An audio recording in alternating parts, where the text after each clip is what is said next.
to the Money Down NFL show for Week 18, presented by BetPrep, right here on the Draft Network YouTube channel with me and Jaime Eisner. Brentley Wiseman, you will be missed on today's show, but Jaime and I will hold down the fort and hopefully keep you proud as we will be well representing you.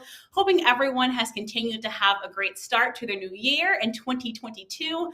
Week 17 of the NFL season was the week that kept on giving, filled with NFL headlines, including a never-before-seen moment at the Jets vs. Buccaneers game on the sideline, which has now resulted in Antonio Brown going unclaimed on waivers and him being a free agent. With many, they're doing this. They're pointing the fingers at each other. We also had some good games yesterday. We saw some Melvin on Melvin crime as the Chiefs hold off the Broncos. And though Denver lost, some are singing a different tune when it comes to Drew Lock's narrative. And the Cowboys proved they were just too much for Philadelphia's backups. All right, so Cowboys getting that big win. That takes us to today. Can Houston complete the sweep to crush Tennessee's hopes of locking up the #1 seed in the AFC playoffs this week? We've also got records and lots of incentive money on the line for players. So some players looking to take home a couple extra million with some of the things that they do today. We're also beginning to see the firings of head coaches. Jaime, my oh my, week 18, we're in for a lot of great football and a lot of great storylines, right? We really are. It's amazing where the time went. I can't believe we're at the end of the regular season already. And apparently Brentley must have been a starter because he got benched this week, did not show up on the show today.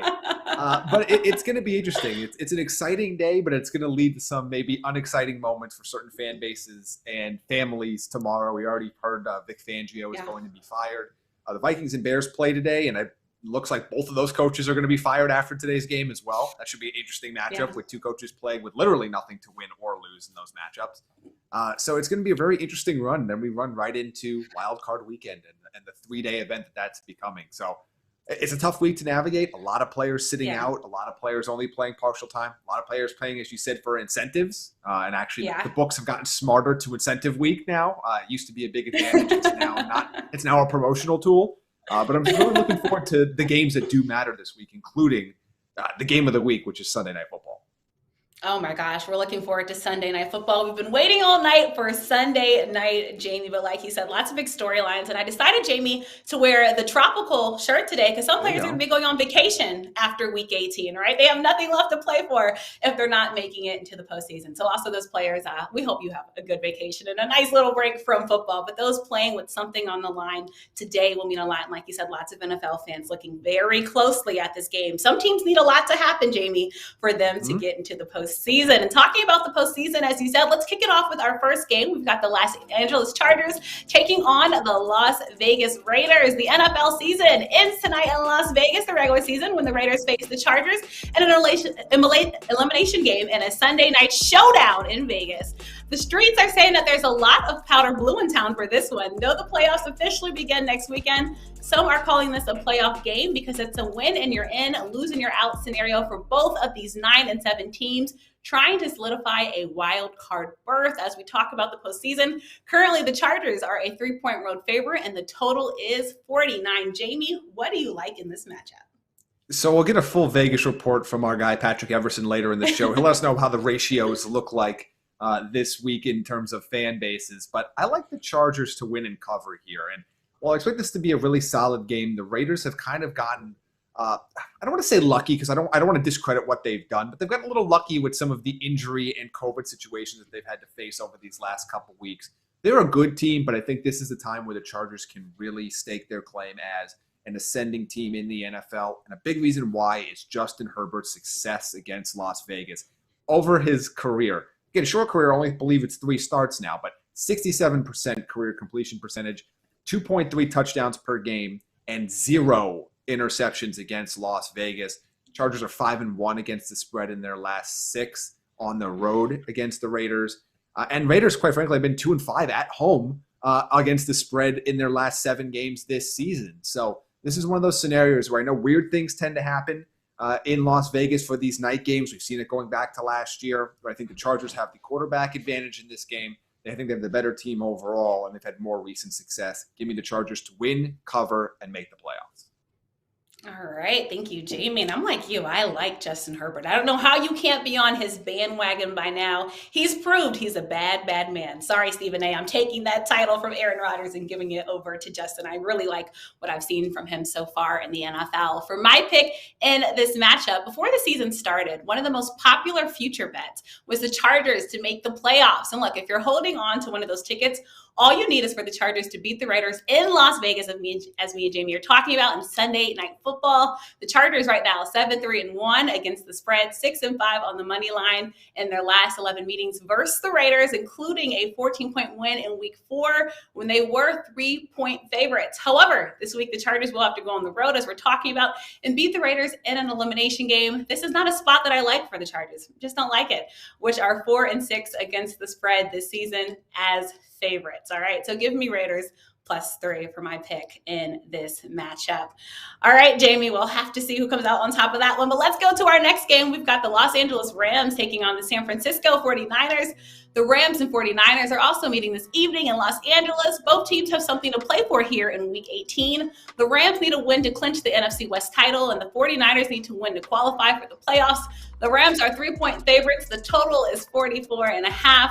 The Rams are looking for a third NFC West crown in 5 years under Coach Sean McVay. It's within their grasp. Jamie, tell me what you like in this matchup.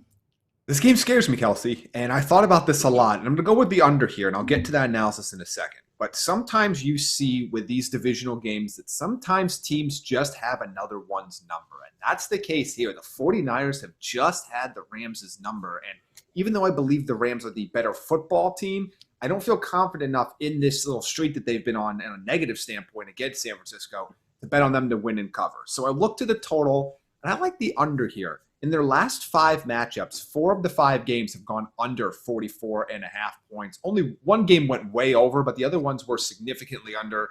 Even with that game that went way over, the average in the last 5 games is just 43.2 points when these two teams meet up. We have seen that Matthew Stafford has thrown some inexplicable interceptions, particularly in the red zone at times in these games, which is kind of going to lower the total a bit. I think Jimmy Garoppolo starting instead of Trey Lance will kind of raise maybe San Francisco's floor, but lower their ceiling in terms of dynamicism in this game. So I think this is going to be a very close contest, a game that both teams absolutely need to win. So I think this is going to be a fairly low-scoring matchup throughout, and I think that trend continues here for our 6th consecutive game. Definitely agree that this is going to be a great game. It is definitely a head scratcher, Jamie. You have to scratch and think about what to do in this matchup. But this is why we love football, folks. Come on. This is why you're tuning into this show, and this is why you'll be tuning into this game. For my pick in this game, the 49ers have won each of their last 4 meetings versus the Rams, including beating them by 3 touchdowns earlier this season.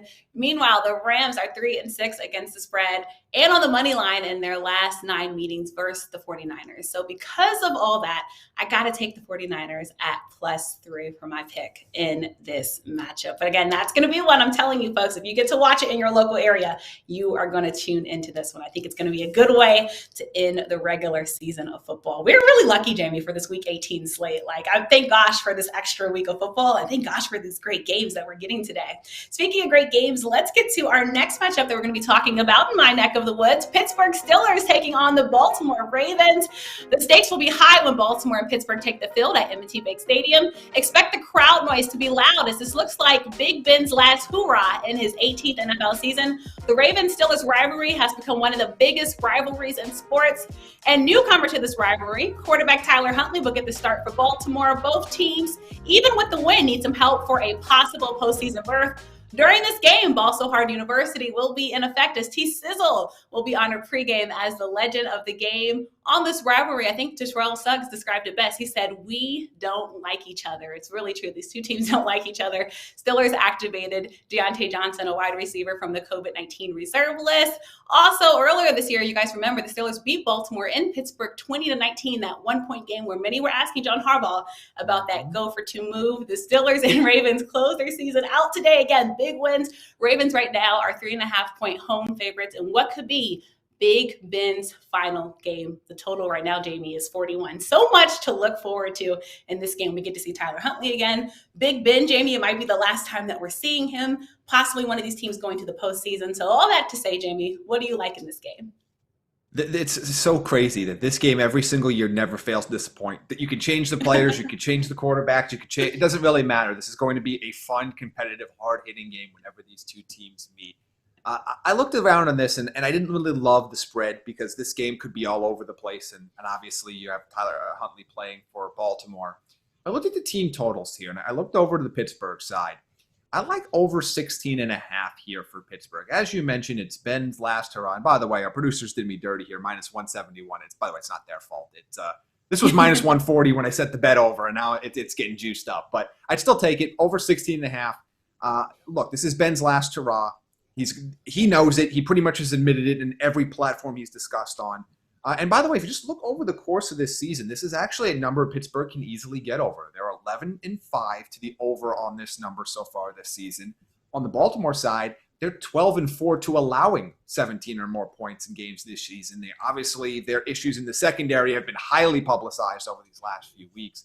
I don't know if the Steelers are actually going to come away with a victory here. I think they have a good chance. We'll talk about that more a little bit later. But they should at least be able to get you 17 or more points in this game. And what should be another wild AFC North game. It feels like whenever those divisional teams match up against each other, we get some competitive, exciting football. So fans of this game hate this game because, as you said, it's going to be crazy. It's probably going to come down to the wire, Jaime. So you literally have anxiety watching these games. It's probably going to be another slugfest, but emotions riding even higher in this game again. Big Ben going back to the bank. And right now, the Steelers right now own the lead in this series. But as you said, Jaime, I think it's going to be a great game. And just crazy to still think this might be our last time. Well, really probably will be our last time seeing Big Ben. I think many got emotional seeing him last week in Heinz Field, that last lap around the stadium, seeing the fans stay till the end. But of course, thanking him for 18 great seasons. But all that to say for my pick, this is a tough game to handicap because really neither team has much to play for. Again, as I said, they need a lot of help, right, to get to the postseason. And it's sad to say it, but the Steelers right now are at a disadvantage because of their quarterback play. Big Ben is not the same Big Ben. That arm is just not the same. So all that to say, give me Ravens at minus 3.5 for my pick in this game. You truly don't know what's going to happen. Again, a lot of greats will be at this game. Also expect some celebrities to be in attendance at this game, but expect Baltimore to be screaming very loud. Again, crowd noise should be expected to be loud, but also look at the weather elements in this game as well. Already a rainy day here in the DMV area. All right, let's head to the next matchup, Jaime. We've got the Indianapolis Colts taking on the Jacksonville Jaguars. A loss for the Colts would mean Indianapolis this season would end without a spot in the playoffs. This is the Colts team that fought their way to a 9-7 record after starting the season 0-3 and then 1-4. They had a stretch where they won 8 out of 10 games. They faced a Jacksonville team who had one of their most complete games of the season against them in a 23-17 loss the last time these two teams met back in week 10. This is also a Jags team that has not lost the Colts in Jacksonville, folks, since 2014. Yes, you even have to think about what we were doing in 2014. It's been that long. Something to look out for. Jaguars wide receiver Marvin Jones needs 4 catches on Sunday versus the Colts to reach 70 this season and earn a $500,000 incentive. Me and Jaime talked about incentives at the beginning of the show. This game lies in the shadow also of Jacksonville's search for their next head coach. The Colts right now are 14.5-point favorites in Jacksonville, with the total being 43. So also a game that I think now is much more interesting because, again, the Colts need this game, Jaime. So what are your thoughts in this matchup? This is another great example, as you mentioned earlier, of random streaks in their division. And as you said, 6 straight victories for Jacksonville in Jacksonville against Indianapolis. And if you remember, it was their only win last year.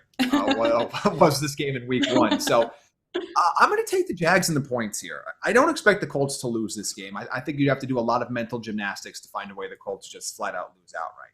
But getting more than 2 touchdowns in this game, the Colts haven't covered a 2-touchdown spread against Jacksonville. Sorry, they've covered it once since the start of the 2015 season. One time at any point have they covered this. So to me, I just don't see them being able to cover a spread this large. I know there's a lot of incentive for them to win this game. They're trying to make the playoffs, but I do expect Jacksonville to be at least a little bit competitive in this game.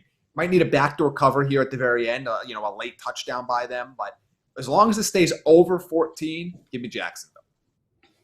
All right. Thank you so much, Jaime, for your pick in this game. Again, this game just got that much more interesting. The 2-14 Jaguars just 1 loss away from clinching the number 1 pick in the 2022 NFL draft, so also interesting to watch. But for my pick in this game, the Colts just need a win, as I said, to secure a spot in the playoffs. We know we want to get there. We know the owner's been talking about making this back into a team that can win Super Bowls, folks. So the Colts could cover this number, but they probably won't need to. I can see them pulling players once they get a commanding lead in the second half. So I think the Jags pull off the backdoor cover. So give me Jags plus 14.5 for my pick in this matchup. But again, a great game to watch. And I guess Hard Knocks will be even more interesting, all right, once we see the result of this game. And now let's go to a game that a lot of people are also talking about. We've got the New Orleans Saints taking on the Atlanta Falcons. The last time these two teams met, it was the Falcons who came out of New Orleans with the win. This time around, though, the New Orleans Saints have a potential postseason run on the line. No matter what Atlanta's 2021 season ends today, all right? It doesn't matter. But they could leave with a bang if they sweep who dat with a win today. Thus, the Falcons would knock the Saints out of playoff contention, which would also keep New Orleans below a 500 record.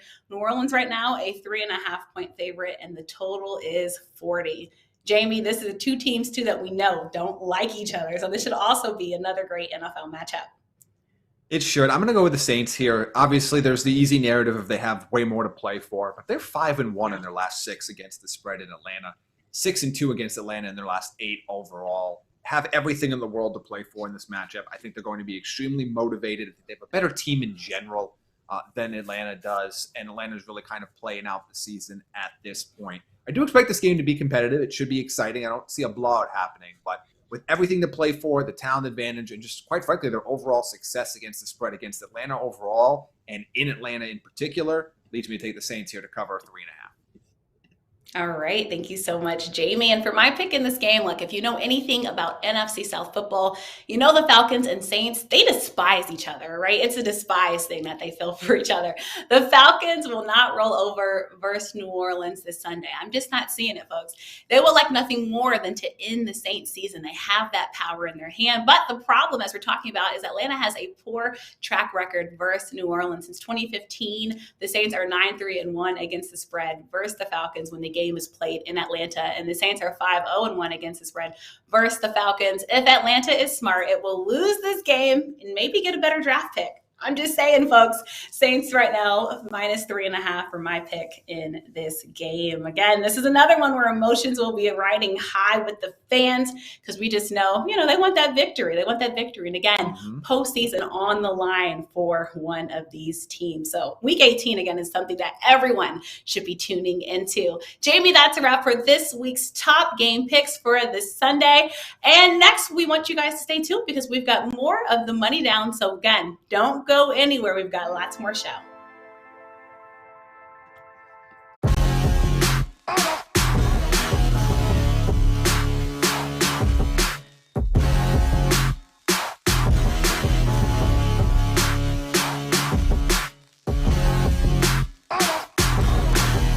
Yeah, the challenging thing with Kenny Pickett is that he's such an established player. He was an established player going into this season. And when I watched him in the past, and I'm well acquainted with Kenny Pickett, watching him really dating back to like 2017 at Pitt, it's hard to foil what you saw in the past against what you saw this year. Because what you saw this year was pretty much unlike the player that he was in his first, 3 seasons at Pitt. But the player he was this year is a player that I feel very comfortable with in terms of if I'm a team that needs a quarterback and I have a sound infrastructure in place, I would like to get my hands on a guy like Kenny Pickett. Had arguably the best season an ACC quarterback has ever had, and he just had so much comfort and command running that Pitt offense. And we're talking about a situation where it's not like Pitt had this big influx of talent or they had a new coordinator or anything like that. It's the same offensive coordinator since 2019, a pretty modest supporting cast overall. And Kenny Pickett, he improved as a football player, and that's why Pitt had the success they did winning the ACC, and obviously Kenny Pickett being a Heisman Trophy finalist. I mean, he brings good size, mobility, he's accurate, he's poised, he's tough, he's a great leader, and I just appreciate the way he played this year. You could tell there was just a comfort there. A lot of these guys enter the NFL, and they struggle as rookies as they're continuing to work out the kinks in their game. I thought Kenny Pickett stayed in school and really was able to iron out a lot of those issues. And just the comfort he showed. I mean, his entire process is very coordinated. It's very synced up. You can just tell he's comfortable in the pocket. He's got very rhythmic feet, and his upper body's married to his lower body, and he's got clean mechanics, and he throws the football where he wants to. And, he's got this gunslinger mentality, but I thought he did a really good job this year of kind of blending the right times to make those aggressive throws, but also just keeping the offense on schedule and taking what the defense gives him. And so he's got great leadership. He's got good size. He's athletic, right? I think that's something that kind of gets lost. I mean, he's a guy that can move and extend plays and win outside of structure. And so, I know that there's some things that people are going to want to talk about. He's going to turn 24 before his rookie season. He's got small hands. There's some questions left to be answered, but I don't think it's particularly close. Kenny Pickett had the best season of any draft-eligible quarterback, and he's got a really nice toolbox to go with what he showed on the field. So I'm sitting here with my bingo card, waiting to see if you were going to leave any talking points for the rest of us on Kenny Pickett. And you got pretty darn close to filling out the whole card. So I want to give you credit there. You, sir, are the highest on Kenny Pickett, or highest of any quarterback. You had him 10th on your personal ballot overall. But Keith Sanchez was not far behind you. Keith had Kenny Pickett at number 11 on his respective rankings. So Keith, without re-exhausting some of Joe's talking points when you watched Kenny, because you came in and you were pretty quick to reaffirm Joe's opinion of Kenny when you had a chance to watch him. And obviously your rankings reflect that as well. What impressed you the most about Kenny this season? Man, so I'm going to take my time and I'm going to steal one of Joe's lines about Kenny Pickett. He said that there are no cheap throws. Like this guy is throwing 15-yard comebacks. He's throwing 15-yard in routes, and everything is on time. So this is a guy that he's not playing in the system that is trying to protect him and protect his arm. He's asked to push the ball down the field. He does, and everything in his route progressions. And when he's reading the defense, it's 1, 2, 3, get rid of it. 1, 2, 3, get rid of it. 1, 2. So everything is rhythmic, and that's what I like most about him. Like Joe said, man, this guy is extremely composed in the pocket, and it's not a sexy pick. Nobody was expecting to like Kenny Pickett from Pittsburgh, but man, when you cut on the film, it's like, you know what? Man, I have to tip my hat and salute this guy. He's the best quarterback.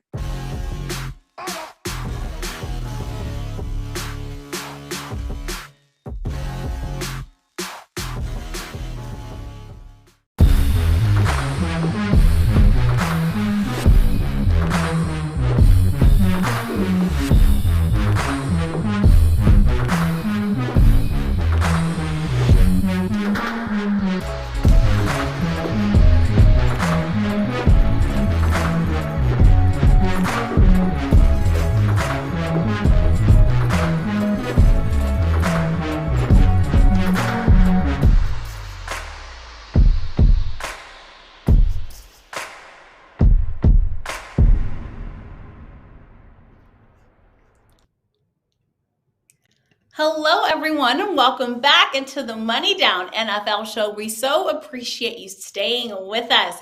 Now that we have made it to the end of the regular season, it's now time to reveal who we like in the outright futures market, as well as our picks for player awards. Let's start with the reason why they play the game. Jaime, who do you like to win the Super Bowl? So I'm looking at all these bets, and the way we did this is basically if we had to make a bet right here this morning on one of these, who would we take? So it's a mix of who we think versus who gives us the best odds. In this case, it's a little bit of both. I'm going to go with the Green Bay Packers here at plus 375 right now, and here's why. I believe they are the most talented team in the NFC at the moment. They're going to get some of their star players back either this week or got them back last week, or they will before the start of their run. Jair Alexander, David Bakhtiari are the two big names to discuss on that front. So to me, I look at that. They already have their bye locked up. So the fact is they're going to have to play one fewer game to get the Super Bowl.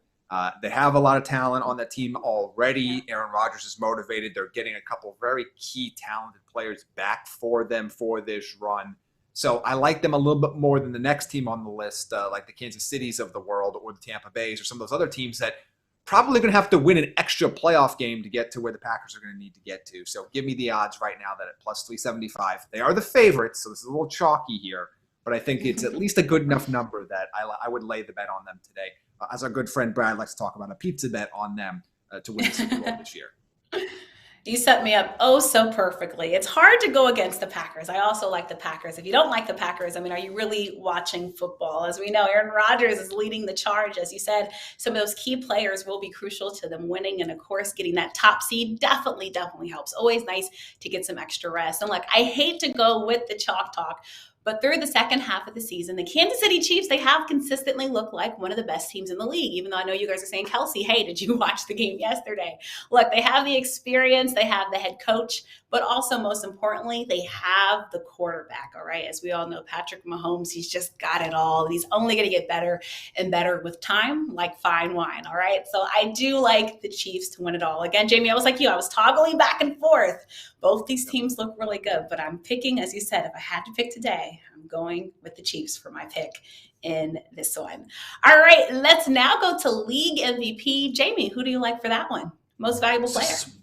So this is one I want to get a little value on. Aaron Rodgers is the favorite, and if I had to guess, I expect him to win the MVP award. But I don't think it's a lock. I don't think it's a shoo-in just yet. And I don't necessarily expect him to play a full game today. I do expect Tom Brady to play a full game. And his numbers this year are absolutely sensational. Quite frankly, there are a handful of numbers that are better than Aaron Rodgers' this year. Getting him at nearly 5-1 at plus 450 right now versus having to lay minus odds. Give me a chance on the Tom Brady pick here, because I do think he's going to finish, if not number one, number two in the voting, and it has a very real chance of winning this, particularly if he puts up a monster performance today. And the Buccaneers can maybe, who knows? They can move up just a little bit where they are in the standings right now. I don't know how voters are going to look at the AB situation, and if maybe he comes out and balls today, if they're going to be like he was making a statement, he's a leader. You can give this award to Tom Brady almost any year in recent memory, but he's got the numbers this year. He's going to lead the league in passing touchdowns. I'm really excited about this bet here, while there's still a little bit of value here, because I just can't lay negative odds right now. Like, as much as Aaron Rodgers deserves to be MVP, I don't think he's the lock that betting markets currently have him at right now. Yeah, not a lock. I'm completely agreeing with you there, Jamie. And as you said, I mean, can you really ever bet against Tom Brady? I mean, he's really been the gift that keeps on giving, and we just don't know when it's going to run out. It's like the credit card that has unlimited funds on it. This is what Brady keeps giving to us. For my pick in this one, I like him too, Jamie. All right, the MVP race has come down to a pair of veteran quarterbacks, as you touched on. I do also like Brady to win this award over Aaron Rodgers. For my money, Brady has been the best player in the league this season, from start to finish. But as you said, Jamie, also lots of eyes will be on this week. And like you said, the whole AB situation, I think, just added a whole nother dynamic into this conversation. And of course, we're still seeing how that plays out. But I mean, TB12, again, he's a gift that keeps on giving, and it's just hard to count out against him, Jamie. So that one, we are a lock. But now, Jamie, let's look at the Offensive Rookie of the Year. This one also has created a lot of chatter. Who do you like in this one? Yeah, this one I have to kind of take the chalk at Jamar Chase minus 250. I do think this is a lock at this point. And it's interesting to me that the betting markets have decided that it is a Jamar Chase versus Mac Jones debate, because I wouldn't have Mac Jones in my top three for Offensive Rookie of the Year. So I'm very curious to see what the voting behind number one is going to be like, and whether or not the media that votes on this is reflective of what the betting markets have been. So I do think there's cases to be made for Jalen Waddle, Rashad Slater, Creed Humphrey. There's even cases to be made for Najee Harris. So there are a lot of interesting players that you can make an argument for. And Mac Jones is in that conversation, but I don't think he's in the top three conversation for me. Jamar Chase is winning this award, and I'm surprised, even at minus 250, these odds aren't a lot higher. Like, I'm surprised this is not minus 1,000 at this point. And, we're not going to talk about Defensive Rookie of the Year because it is a lock. It's Micah Parsons. I'm surprised these odds aren't closer to what Micah Parsons' value are right now for the other award.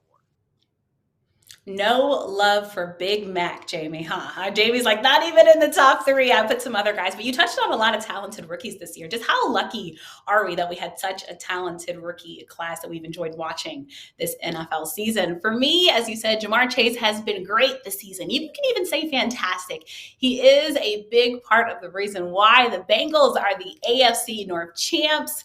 And look, the Bengals have needed to be relevant again. He's made them relevant again, a big part of that reason. But I am going with Mac Jones, Jamie. I heard everything you said. But if we're looking at it, I think in his first year in the league, Jones has returned the Patriots back to the prominence that we've known in the AFC. And of course, yes, I know he's had help. But again, Mac Jones, you do have to give him some credit. It will be fun just to see how far he's able to take the Patriots in the playoffs. I think we're all going to be looking at that. So Chase, again, has been great, but I'm giving the nod to the quarterback. We know quarterbacks are looked at differently in this league. So that is why I'm riding the Mac train, Jamie. I'm riding the Mac train. And I mean, I do get the Big Mac at McDonald's. So I mean, I'm Mac all around in my life, Jamie. All right. That's just who I am. I guess I'm a Mac girl, but I am feeling comfortable with Mac Jones for that pick. All right. Next, Jamie, we have Coach of the Year. This should be another one a lot of people are talking about, and just different, depending on who you talk to, you're getting many different answers. So who do you like in this one? Well, before I get to that, and I don't want to dive too far into fast food rankings, but I do think Big Macs are the most overrated sandwich in fast food game. We will talk about that another time. I'm going to go Matt LaFleur here. You're still getting plus odds at plus 150. I believe he is my pick to win. I believe he's going to win. What the Packers have been able to do under him has been absolutely sensational.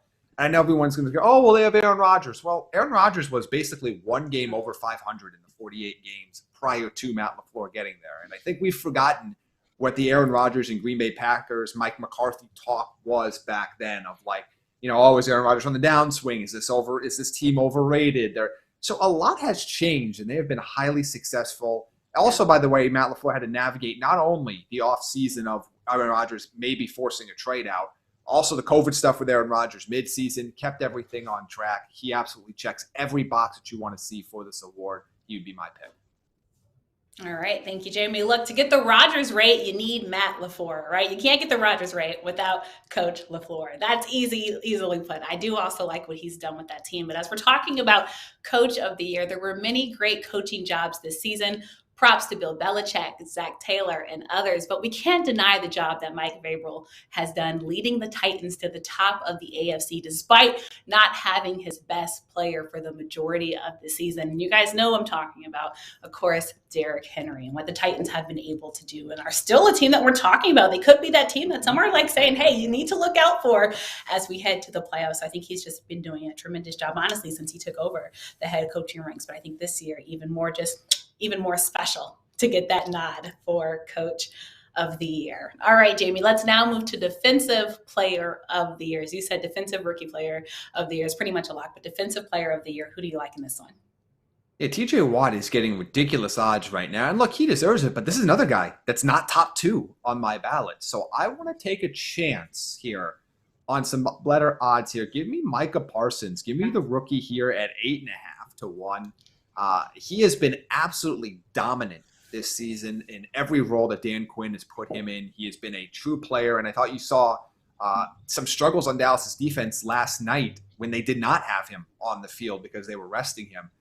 I think with these odds right now, I mean, it's not worth betting on TJ Watt at this point with the odds. Now, he's probably going to win it, but you're going to have to bet you have to be Floyd Mayweather and start dropping 6 and 7 figures to see enough of a return for it to matter. But I'm going to take a long shot here, another pizza bet here on Micah Parsons at 8.5 to 1. I think he has a very good chance to finish number 2 in the race here. And who knows? Again, he's a Dallas Cowboy.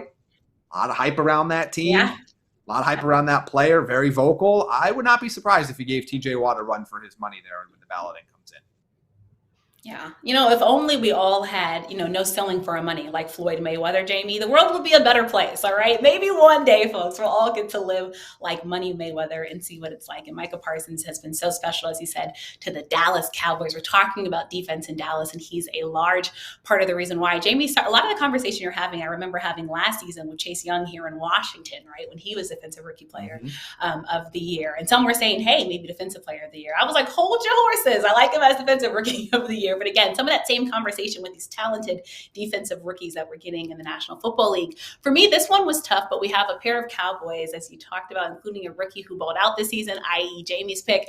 Aaron Donald and Myles Garrett were also as dominant as ever. Matthew Judon, all right, the former Raven, now Patriot, made game-changing plays all season.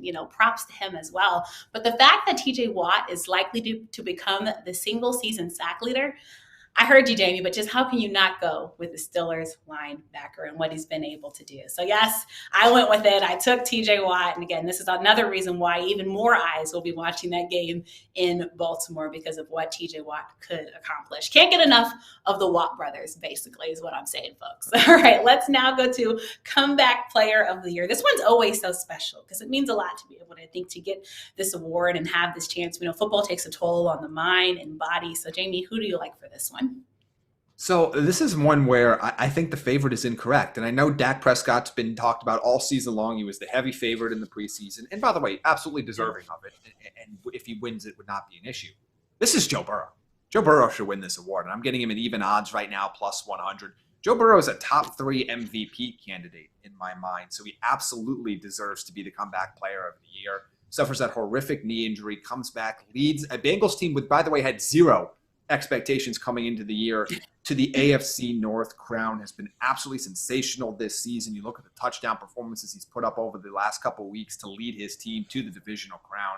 This absolutely should be Joe Burrow. Dak's worthy too, but I think Joe Burrow should be the favorite in this matchup. I love getting him at even odds. I think this is going to be an extremely close final vote. I'm really excited to see how the voting plays out for these two at the top. I agree. I think this is the vote that we're all going to be like going like this for, like looking at each voter in this, because as you said, it's hard this year. I think it's tough, as you talked about. Joe Burrow has closed the season very strongly. I think he certainly deserves consideration for this award, as you talked about what he's done in the AFC North. And again, folks, making the Bengals back relevant for so long, it was talk about Baltimore and Pittsburgh. No one was thinking about the Bengals and who they were like, all right, who are they? Truly, we didn't know who they were. And all of a sudden, they've got Joe Burrow and they've got this identity, and they've been a fun team to watch this season.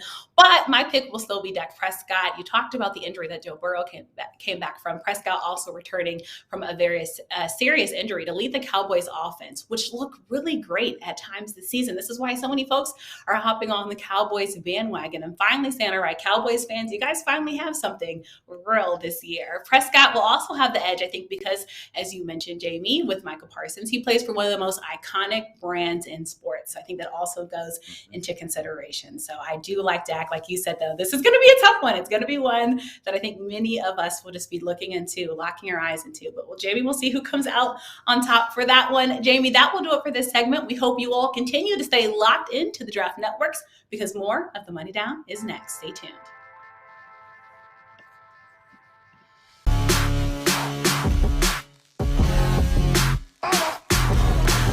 I wanted to talk about a guy who's kind of the polar opposite of Carson Strong, and his offense is the polar opposite in the fact that there's no easy throw, or it's the same in that there's no easy throws for Malik Willis and Liberty, who I just finished watching this weekend. And I wish his offense would have given him some easy throws to work with, because so many times in Liberty, they're trying to run guys down the field and really relying on Malik Willis's athletic ability, which is his strongest trait by far, to create plays for him. And for every play that makes your jaw drop, there's another play in which you just really wish you would have seen or anticipated free runners in the secondary and guys open downfield and keeping his eyes downfield, or some inexplicable misses. But this is a guy I'm going to have a really hard time getting all the way out on, because he does have the tools and the traits. And we've seen quarterback environment is a very, very important piece of the puzzle. And I think about what Trey Lance showed before he got drafted number 3 overall last year. And I think about Jordan Love at Utah State and him still managing to be a first-round pick to the Green Bay Packers. And we don't really know how that story is ending out yet, but I do appreciate the fact that he's a guy who hasn't been rushed into playing and has gotten the chance to mature at the pro game behind Aaron Rodgers. And I think if you could take Malik Willis and you can put him in an environment like that, where there's no pressure to start early, it's going to be really fascinating to see what his end result is, because it's so blatantly obvious. Kenny Pickett had the best season, right? Carson Strong might be the most advanced mentally. Malik Willis is the most physically gifted out of all these guys. It's just a question of being able to put it together. And it's really hard to value him as a player. So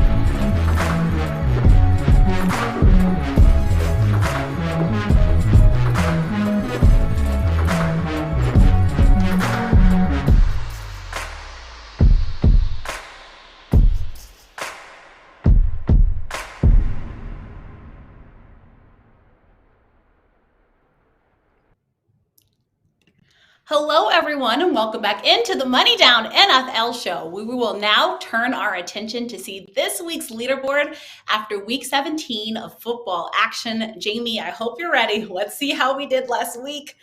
Oh, all right. And see, the week that Brentley doesn't join us, Jaime, I feel like he knew. Like you said, he knew to sit this one out as a starter because I think he was feeling good and feeling great, Jaime. But we got some work to do.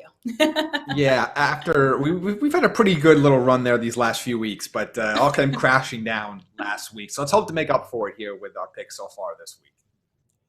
Oh my gosh. All right. We'll do better. Again, it's the last week. Hopefully, we get that last good luck, Jaime. All right. So I'm feeling better about this week. All right, Jaime, let's kick it off with our Go for Two segment. Give me your first one. What are you liking? Yeah, I'm looking at the Mark Andrews, Tyler Huntley connection here, and give me Mark Andrews over 5.5 receptions. He's gone over this total in his last 4 games, 6 of his last 8. He is Huntley's favorite target in a game that we've talked about should be competitive throughout, in a game that both teams are still going to try to win. Their playoff hopes are technically alive at kickoff, so they are going to try to win this game. Mark Andrews has been absolutely on fire the back half of the season, and I think that streak continues here today. Give me a 5th straight game of 6 or more catches. Mark Andrews has been eating in Baltimore, and I'm like, we need more respect on this Baltimore tight end. I know everyone likes Travis Kelsey and all these different things, but he's been phenomenal. And as he said, Lamar loves him. Now Tyler Huntley loves him, and why not? I mean, he catches, it seems like, everything that goes his way. He's been playing great football. For my first Go for Two pick, give me Raiders +3. Like I mentioned earlier, this sets up too well for the Raiders. I don't see them losing in an elimination game on their home turf. I just don't see it happening, Jaime, right? They know how important this is. And also talk about a Raiders team too that's just been very, very special, very, very special this season after all that they've been through, of course, and I'm talking about all the adversity that they face both on and off of the football field. All right, Jaime, let's go to your second Go for Two pick. What are you liking? Give me Deontay Foreman to score an anytime touchdown today. I expect the Titans to run the ball very consistently, as they have all season long with whatever the running back has been. But Foreman's looked really good for them down the stretch here. The Texans are allowing 1.6 rushing touchdowns per game this year, and I expect the Titans to continue to run the ball as effectively as they have been. The fact that I'm getting plus odds on this is really exciting. I really expect this to be like a -110, -120 type of bet. So give me an anytime touchdown for Foreman today. All right. I'm liking it, Jaime. I'm liking it a lot. For my pick in this one, give me Saints at -3.5. Look, Atlanta will put up a fight versus their rivals, but in the end, Sean Payton's crew, I think, will walk away with the victory and the cover. So yes, New Orleans, you guys can show me some love. All right. I'm feeling it. I'm feeling it this week. So give me that one for my second Go for Two pick. And Jaime, if you don't mind, I'm going to bring in a special guest to join us. Again, everyone, as you guys always know, it's now time to welcome in Patrick Everson of Props US in conjunction with BetPrep for our weekly BetPrep breakdown. Patrick, we missed you last week. How are you doing? We know there's a big game happening in Sin City today. There's a mighty big game happening in Sin City tonight, and this place will be hopping by tonight. I'm telling you, even early today. Remember, we're 3 hours behind you here. I've been bouncing around a little bit this morning. There's some Raiders fans already awake and getting interested, and I'm sure the stadium's going to be packed. The atmosphere down there is going to be amazing. The atmosphere in the books should be pretty good. It's obviously a really key game. Winner definitely in the playoffs. Raiders actually have a way into the playoffs, even if they don't win, depending on some of the outcomes of today's games. But, yeah, it's going to be it's a pretty big day here in Vegas, no question. Yes, a very big day in Vegas. And speaking of that, let's just start with that game. Los Angeles Chargers versus the Las Vegas Raiders. Patrick, where is the money on the Los Angeles Chargers versus Las Vegas Raiders game? Well, it's going to depend a little bit on the books. But here in Vegas, things, will likely be skewed at most books toward the Raiders. And one book I spoke with late Saturday night, Rex Byers at the Superbook, he mentioned that really what bettors are doing, they're hitting the money line really hard on the Raiders, taking that plus money on the money line with Las Vegas, but they're also hitting the Raiders on the spread as well. At BetMGM Nevada, it was kind of interesting late last night that the Raiders money line tickets definitely were very heavy, and in fact, there were more tickets on the Raiders money line than on the combination of the Chargers and Raiders spread tickets at BetMGM Nevada. Such is the amount of volume coming in on Raiders money line to just win this game and wrap up the playoff berth and so forth. the ideal scenario, maybe not for every book, but I can tell you for sure for BetMGM Nevada and perhaps BetMGM nationally, because of the money line play on the Raiders, will be a Chargers win and a Raiders cover. Not have to pay out all that money line money and not have to pay out any of the spread money on the Raiders covering the number there. But definitely a fascinating game, and a lot can change over the course of the day. Sunday night, it's a long way from now, as short a time as it seems. So much of the money rolls in closer to kickoff. We'll just have to see. Yeah, we'll continue to watch. And we're hearing a lot of Powder Blue is also coming into town, Patrick. So, again, looking Oh, no doubt. I'm sure. All right, let's head to our next sure. game. We've got the Los Angeles Rams taking on the San Francisco 49ers. Patrick, what are you hearing on the Los Angeles Rams first San Francisco 49ers game? Yeah, I've talked to several books all week long about this, including 3 just over the last 8 to 10 hours. It's been sharp money, Kelsey, all week on the 49ers, which has brought this number down. Some books open this as high as 6, and you're looking at, I believe, 3.5 at most spots now. I haven't checked in the last few minutes since we jumped on to see if there's been any change there. But down to 3.5 on the Rams. The Niners obviously really need this game to make sure they get into the playoffs. The Rams certainly have something to play for a little bit in the way of playoff positioning and so forth. BetMGM Nevada, almost a 2-to-1 ticket count on the 49ers, but money 2.5 to 1 on the Rams. So seeing more money on LA on the favorite, ticket count favoring the Niners. And again, sharp play on San Francisco. And that's not just at BetMGM Nevada. I've heard that from 2 or 3 other books. Definitely some sharp money on San Francisco today. All right. We'll also be looking forward to that game and talking about another game going on. This is actually happening in my neck of the woods. Pittsburgh Steelers versus Baltimore Ravens, an AFC North battle. Lots of eyes will be on this one because these teams are also trying to get into the postseason. Patrick, we know both teams need some help to get there, but also lots of eyes on TJ Watt, who is looking to make history. And also we've got no Lamar Jackson in this one. All that to say, Patrick, where is the money on the Pittsburgh Steelers versus Baltimore Ravens game? Well, this is an interesting one, Kelsey, as you all there might suspect. And it depends a little bit on the book. Since I'm sitting here at the book at the Link, which is a Caesar sports book right in the heart of the Las Vegas Strip, let's give you the lowdown on what's going on there. This was a game that Baltimore opened 4.5, got as high as 6 when they thought Lamar Jackson would play. Lamar Jackson's not playing, of course, so it got down to 3.5. Now it's 3 minus 120 on the Ravens. Tickets 2-to-1 Steelers at Caesars books, money approaching 9-to-1, and that's mainly because there is a $110,000 play on the Steelers at +6. That's kind of why the Steelers are outstripping the Ravens on money here. But if you jump over to BetMGM Nevada, across the street here at some of the other books in town, not quite as skewed. 3-to-2 tickets on the Steelers, 3-to-2 money on the Ravens, and they actually need the Steelers for a small amount. So again, just kind of depends on the book, but where I'm at Caesars, they are definitely going to be Ravens fans in this contest coming up in just a little bit. Well, Baltimore will always like that. And also, I think many are looking at this game, too, because Big Ben's most likely last game that we might be seeing. So, again, lots of eyes will be in Baltimore, right? Could be. All right, let's head to our last matchup. New York Jets versus Buffalo Bills. Last week, the Jets gave the Buccaneers just a slight scare. What are you hearing on the New York Jets versus Buffalo Bills game, Patrick? Now, again, it's kind of depends on the books. I'm kind of referring back in my brain to Friday, where at Caesars books, again, I'm sitting in a Caesars books right now, the book at the Link on the Vegas Strip. It was Jets tickets and money, taking those points for sure, and probably a larger play at Caesars on the Jets as well. Again, I'm trying to go into the memory bank to Friday, and the mind isn't as sharp as it ought to be on Sunday morning. But BetMGM was where I got the latest update on this game, and it was 3-to-1 tickets on the Jets. But money was really heavy to the Bills. Definitely taking the Bills' money was rolling in, even though the ticket count strongly favored the Jets. And that was just an accumulation of bets on the Bills. Not so much any big plays or anything like that at BetMGM, but more an accumulation of tickets and money on Buffalo. So, again, depending on the book, a different dynamic. But I will tell you, these double-digit dogs, generally speaking, are getting some attention today, no question. Maybe not so much on the money at BetMGM, but I know they are at Caesars.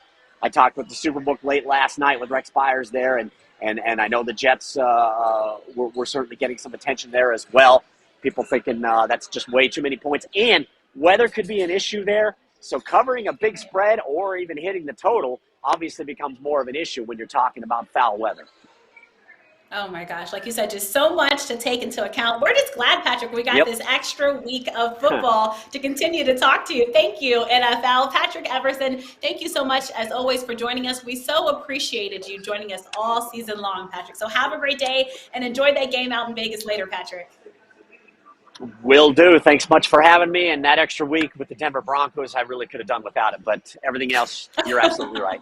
Have a good Sunday, folks. Apologies, Patrick. Have a great one. Bye. Great to see you.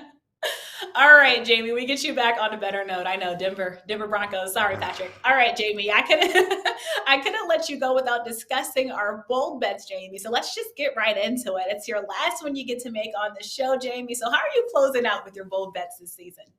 Well, we've talked about this game a lot today, and I'm going to take the Steelers money line as my bold bet in Ben Roethlisberger's last hurrah in the NFL. I fully believe this is going to be his last game. There's going to be some change over there. New quarterback, a new general manager post the 2022 NFL draft, as we found out this morning. But I think this is going to be a very highly competitive game. The Steelers-Ravens always play each other close. As good as Huntley has played at times this year, he's not Lamar Jackson. So I do think that gives the Steelers a solid chance, especially with Deontay Johnson coming off of the COVID-19 list. TJ Watt going for the sack record. I mean, there's so many things and so many reasons to be motivated for the Steelers, even beyond their slim playoff hopes. I expect this to be a one-score game that comes down to the wire like it did last time. And give me the Steelers here with plus money. If it comes to the wire, will John Harbaugh go for 2? I think that's what many fans are asking in Baltimore. But like you said, Jamie, I mean, this game has so many implications. It just might be the last time we see Big Ben. And I think many too are asking who will be the quarterback of the future for the Pittsburgh Steelers. So Mike Tomlin will have his hands full as we look forward to next season. And like you said, TJ Watt, just wow. Incredible. Just when we thought JJ was the best Watt brother, then all of a sudden comes young TJ. And now he's been the gift that keeps on giving. For my bold bet in this game, for my bold bet pick, I'm going with both the Rams and the Cardinals losing. Also, moneyline parlay, the Seahawks and 49ers. I think both the NFC West teams that have already clinched a playoff spot will lose today. That's just my pick, folks, all right? That's why my bold bet is a moneyline parlay with the Seahawks and 49ers. I had to end the show, Jamie, with a big bold bet. I'm feeling this one. Hopefully I hit big, Jamie, because I want to get back on the positive side of the leaderboard. But that will be my bold bet for this one. Jamie, it's been so fun, of course, hanging out with you and Brentley all show long. That will do it for our bold bets. But also, we just want to thank all of you all for tuning in, not just to this week's edition of the Money Down NFL show, but all season long. So, Jamie, before I wrap, just wanted to give you any last parting words to our fans that have joined us for now 18 weeks of the NFL season. Yes, thank you for joining us. It's been a fun little run here over this last 4 months or so. It's been exciting to see how this was gone and how this show has changed and more with player props and future bets and everything else over the course of the season. Same with the college show as well. That's been wrapped up for a few weeks now, but it's been exciting working with you, Kelsey, and with Brentley, who, as we've mentioned before, got benched today as a starter. Is not here. I believe, rumor has it, Brentley might be one of the people in Allegiant Stadium tonight watching that big game. So I'm excited to see what that turns into, but I'm very happy that we've had the show for 18 weeks. Thank you for those of you that have joined us on the Draft Network's YouTube channel throughout the stretch here, and hopefully you can make a little bit more money today so you can build up your bankroll going into the playoffs.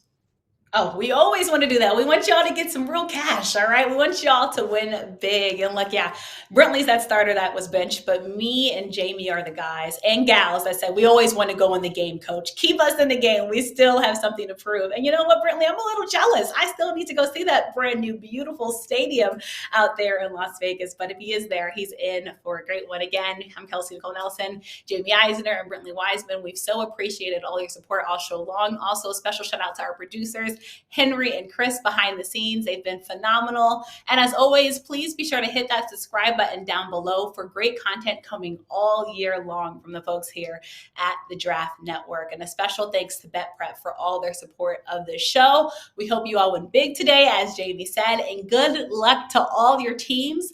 Enjoy football. And again, that will do it for this edition of the Money Down NFL show, as well as the season, folks. So enjoy week 18 of football, and hopefully some of y'all will be happy as your teams head to the postseason. Bye, guys.